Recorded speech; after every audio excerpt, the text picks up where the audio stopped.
A Letter to God by G.L. Fuentes tells the story of Lencho, a hard-working farmer whose corn crop is destroyed by a hailstorm. Desperate to save his family, he writes to God asking for money. In an ironic twist, the postmaster and staff collect funds for him, but Lencho accuses them of theft when the amount falls short. The lesson also includes activities on postal services, such as filling out a money order form, along with vocabulary and comprehension exercises. Together, these elements explore faith, irony, and the complexities of human kindness. Have you ever wanted something so badly that you believed sheer willpower could make it happen? Look at that solitary house perched high on the hill, bathed in a light that suggests both isolation and a unique connection to the heavens. This visual establishes the setting of our story, where the distance from civilization makes faith the only available lifeline. The quote about moving mountains sets up our central riddle. We know belief is powerful, but the story asks us to question who or what actually does the heavy lifting. Keep that question in mind because the answer is far more complex than a simple miracle. Let's step into the boots of our protagonist, a man defined entirely by the earth he works. Notice the description of his house as the only one, emphasizing a solitude that makes him self-reliant yet vulnerable. He is called an ox of a man, which tells us he is physically tough and works like an animal, yet he possesses the critical skill of literacy. His entire morning is spent doing nothing but watching the sky, highlighting his total dependence on nature. Understanding this deep connection to the land explains why the coming weather is the only thing that matters to his existence. Imagine looking at rain and seeing silver dollars falling from the sky. Focus on the quote where drops are called 10-cent pieces and fives. This is Lencho's economic reality talking. He isn't being poetic for the sake of it. He is literally counting his future income as it falls into his hands. The literary toolkit box reminds us that this is a metaphor, comparing the rain's value directly to coins. This comparison is crucial because it sets up the devastating contrast when those coins turn into destructive ice.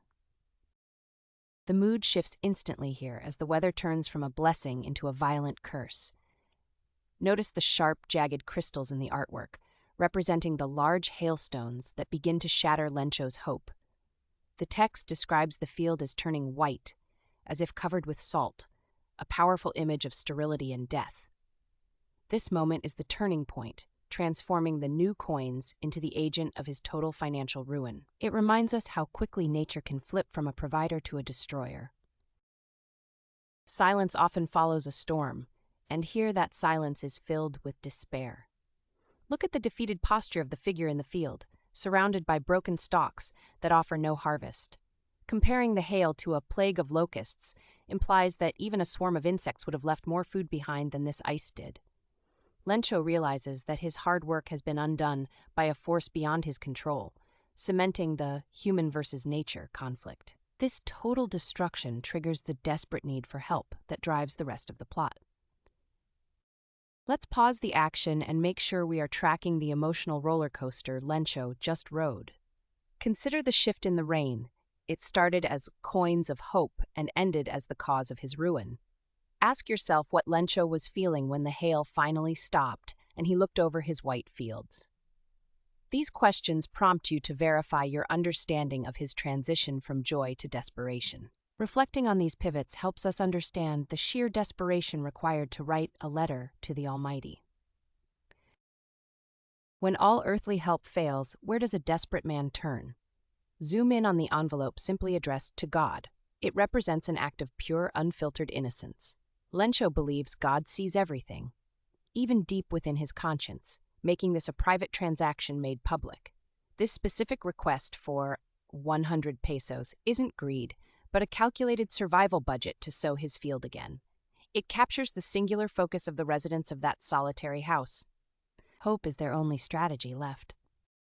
Imagine the confusion of a postman finding a letter with an address that doesn't exist on any map. Notice the transition described here, from the postman's hearty laughter to the postmaster's serious contemplation. The laughter highlights the absurdity of the situation, but the sudden seriousness reveals the power of Lencho's conviction. The postmaster, described as a fat, amiable fellow, is stopped in his tracks by the sheer audacity of the address. This moment matters because it marks the shift from a joke to a mission of mercy. Here we see a moment of profound inspiration sparked by a simple piece of paper. Look at the postmaster's wish. He doesn't just want to help, he actually envies Lencho's unshakable faith. He decides to answer the letter not to be a hero, but specifically in order not to shake the writer's faith. However, the current visual notes a challenge. Goodwill isn't enough. He realizes he needs actual money to solve the problem. This decision is the moral pivot of the story, proving that faith can indeed move mountains, though sometimes it uses human hands to do it. Real kindness often requires personal sacrifice, not just good intentions or magic. Look closely at how the text highlights the source of the money. It wasn't a divine windfall, but a collection of salaries and charity from friends. It emphasizes that the miracle Lencho is about to receive is actually constructed from the hard-earned cash of ordinary employees. The math here is crucial. Despite their best efforts, they could only gather a little more than half the requested amount. This financial gap sets the stage for a massive misunderstanding, proving that sometimes even our best human efforts fall short of expectation. Let's hit the brakes for a second and think about the chain reaction we just witnessed. Focus on the questions listed here, particularly the one asking who Lencho thought he was dealing with versus who he actually was. This disconnect is the engine of the narrative. Lencho acts on absolute spiritual trust, while the postmaster acts on human empathy. Analyzing these different motivations now helps us understand why the characters are operating in two completely different realities. It forces us to consider whether the human response was enough to satisfy a man expecting a divine intervention. Imagine doing a huge favor for someone and watching their face for a smile that never comes. Notice the sharp contrast described here. The postmaster feels the warm glow of a good deed, while Lencho remains completely stone-faced. This isn't arrogance on Lencho's part, but a confidence so rock-solid that a miracle seems like a standard delivery to him. The current visual highlights the audience's expectation, because we naturally want gratitude, yet we get indifference. Recognizing this gap in emotion is key to understanding the friction between the giver's intent and the receiver's perception. Here is where logic and faith collide in a dangerous way. Look at the 3 steps of Lencho's reasoning. To him, divine math is perfect, so any error must be human theft. He deduces that the missing 30 pesos aren't a shortage of charity, but a crime of opportunity by someone else. The text notes that his immediate reaction is to head to the writing table, driven not by doubt, but by a conviction that God doesn't make accounting errors. This syllogism matters because it turns the postmaster's act of kindness into evidence of a crime in Lencho's eyes. Sometimes the road to hell, or at least to a terrible misunderstanding, is paved with good intentions. Direct your eyes to that red-circled phrase at the bottom. It is the stinging punchline of the entire story. Lencho asks the very being who sent the money to protect him from the actual people who did send the money. He calls them a bunch of crooks, creating a painful accusation against his unknown benefactors. It is a perfect example of dramatic irony, showing how absolute faith can sometimes blind us to the goodness standing right in front of us. If you ever need to explain what irony means to a friend, this diagram is your best tool. Follow the jagged arrow down the middle. It represents the massive canyon between Lencho's belief and the reader's reality. While Lencho sees villains stealing from God, we know we are looking at heroes who emptied their own pockets. This ironic gap creates a situation that is simultaneously funny and tragic.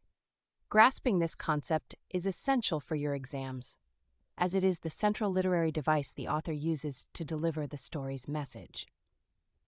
Great stories often fight on 2 fronts, and this one is no exception. Notice the distinction between the external battle against the elements and the internal battle of perception.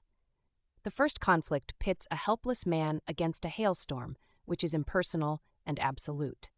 The second conflict, however, is between humans, born entirely from misunderstanding and naive faith. Identifying these layers helps us see that the story isn't just about farming, but about the complex nature of human trust and cynicism. Let's place our two main players side by side to see what makes them tick. Look at how the faith row mirrors each other. One has unquestioning faith in the divine, while the other puts his faith in humanity by organizing help. Lencho is described as simple and strong like an ox, whereas the postmaster is defined by his amiable and empathetic nature. Comparing these traits reveals that while they are opposites, they are connected by a shared desire to keep hope alive. And it's a classic character foil that highlights how two good people can still fail to understand one another. When you face a question about Lencho's detective skills, or lack thereof, structure is your best friend.